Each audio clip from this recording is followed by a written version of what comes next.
دیوبندی دن رات میلاد النبی کے خلاف اپنا بغض و حسد و کینہ دکھا رہے ہیں. ان کو چاہیے کہ ہم سنیوں پہ لعنت و ملامت بعد میں کرتے، پہلے اپنے گھر کی خبر لے لیتے اور اپنے گھر کے بزرگوں کے اوپر جو ہے فتویٰ لگا دیے ہوتے. دیکھیے یہ میرے ہاتھ میں کتاب ہے فیصلہ ہفت مسئلہ. یہ حاجی امداد اللہ مہاجر مکی رحمۃ اللہ تعالی علیہ کی کتاب ہے. یہ کون شخصیت ہے؟ یہ دیوبندی بخوبی جانتے ہیں کہ یہ پیر و مرشد ہیں. کن کے؟ اشرف علی تھانوی انہی کے مرید تھے، رشید احمد گنگوہی انہی کے مرید تھے، قاسم نانوتوی انہی کے مرید تھے. تو یہ دیوبندیوں کے پیر و مرشد ہیں حاجی امداد اللہ مہاجر مکی، جن کے بارے میں ان کے مولوی اشرف علی تھانوی صاحب نے لکھا ہے کہ یہ اعلیٰ حضرت ہے. اور یہ کسی اور کتاب میں نے امداد المستاق میں کئی جگہ انہوں نے اعلیٰ حضرت لکھا ہے. اس پر ایک الگ ویڈیو بنائی جائے گی انشاءاللہ. تو حاجی امداد اللہ مہاجر مکی رحمۃ اللہ تعالی علیہ خود میلادی تھے الحمدللہ، اور خود میلاد النبی ہر سال کیا کرتے تھے. اور میلاد النبی کے تعلق سے انہوں نے فیصلہ ہفت مسئلہ کتاب لکھا ہے. 7 مسئلے پر انہوں نے فیصلہ سنایا ہے، اور اپنے فیصلے میں انہوں نے میلاد النبی کا سب سے پہلا ٹاپک جو میلاد النبی سے شروع کیا ہے. اور کیا لکھا ہے یہ آپ کو بتا رہے. یہ فیصلہ ہفت مسئلہ کا صفحہ نمبر 111 ہے. دیوبندیوں کو چاہیے کہ پہلے اپنے پیر و مرشد کی کتاب پڑھے، پیر و مرشد کی راستے پہ چلے، انہوں نے جو فیصلہ جو حکم نافذ فرمایا اس پر عمل کرے، بعد میں آ کے ہم سنیوں کے سامنے جو ہے اپنی غلاظت بھرے بکواس کرے. دیکھیے صفحہ نمبر 111 میں ان کے پیر و مرشد صاحب کہہ رہے ہیں حاجی امداد اللہ مہاجر مکی رحمۃ اللہ علیہ کی، اور مشرب فقیر کا یہ ہے، یعنی حاجی امداد اللہ مہاجر مکی کا مشرب یہ ہے کہ محفل مولود میں شریک ہوتا ہوں. میلاد النبی کی جو محفل ہوتی ہے حضور پاک صلی اللہ علیہ وسلم کی، اس میں شریک ہوتا ہوں، بلکہ ذریعہ برکات سمجھ کر. کیا ہے؟ ذریعہ برکت نہیں، برکات سمجھ کر، برکت کی جمع. ہر سال منعقد کرتا ہوں، یعنی یہ ہر سال اپنے گھر میں میلاد النبی کی محفل جو ہے منعقد کیا کرتے ہیں. اور قیام میں لطف و لذت پاتا ہوں، یعنی حضور پاک صلی اللہ علیہ وسلم کی محفل میلاد میں جو قیام کیا جاتا ہے، کھڑا ہو کے حضور پہ جو درود السلام پڑھا جاتا ہے، اس میں لطف و لذت پاتے ہیں. اب یہ سارا چیز جو کام یہ ان کے پیر و مرشد صاحب کر رہے ہیں، وہ سارا عمل دیوبندیوں کے نزدیک بدعت ہے، بلکہ یہ گمراہی اور جہنم میں جانے والا راستہ ہے.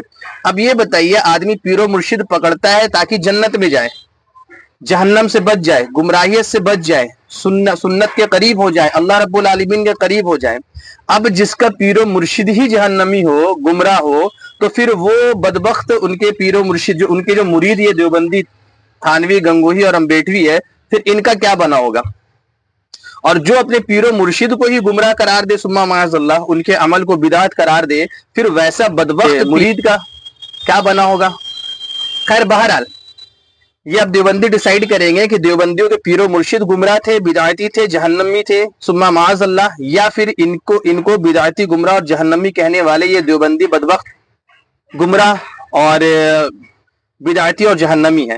کیونکہ یہ میلاد النبی جس پر انہوں نے یہ میلاد النبی کرنے کے یہ قائل ہے، یہ میلاد النبی کو اپنے گھر میں ہر سال منعقد بھی کر رہے ہیں، میلاد النبی میں قیام کر کے لطف و لذت بھی پا رہے ہیں. یہ سارا عمل دیوبندی بدبختوں کے نزدیک جو ہے یہ بدعت ہے، اور یہ بھولی بھالی عوام کو صرف ہم سنیوں کا عمل بتا کر گمراہ کرتی ہے کہ صرف اعلیٰ حضرت کے ماننے والے ہی میلاد النبی کی محفل سجاتے ہیں، جبکہ یہ دیوبندی جو ہے جھوٹ بولتے ہیں عوام سے، اور یہ اپنے گھر کے بزرگوں کے حال اور معاملات کو چھپاتے ہیں، اپنے گھر کی کتابوں کو چھپاتے ہیں.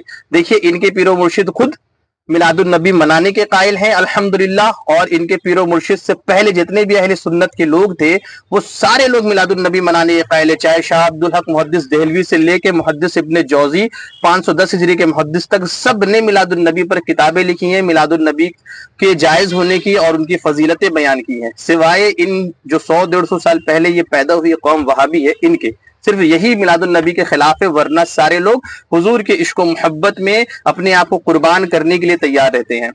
اور اس کے بعد میں دوسری ویڈیو میں اشرف علی تھانوی کی امداد المشتاق سے بتاؤں گا کہ اس نے بھی خود اقرار کیا کہ میرے پیر و مرشد میلاد النبی منایا کرتے تھے. تو اب دیوبندیوں کو چاہیے کہ ہم سنیوں کو بعد میں کوسے، ہم سنیوں کے اوپر بعد میں فتویٰ لگائیں، وہ اپنے پہلے پیر و مرشد پہ فتویٰ لگائیں اور پھر اس کے بعد وہ ہماری طرف آئیں.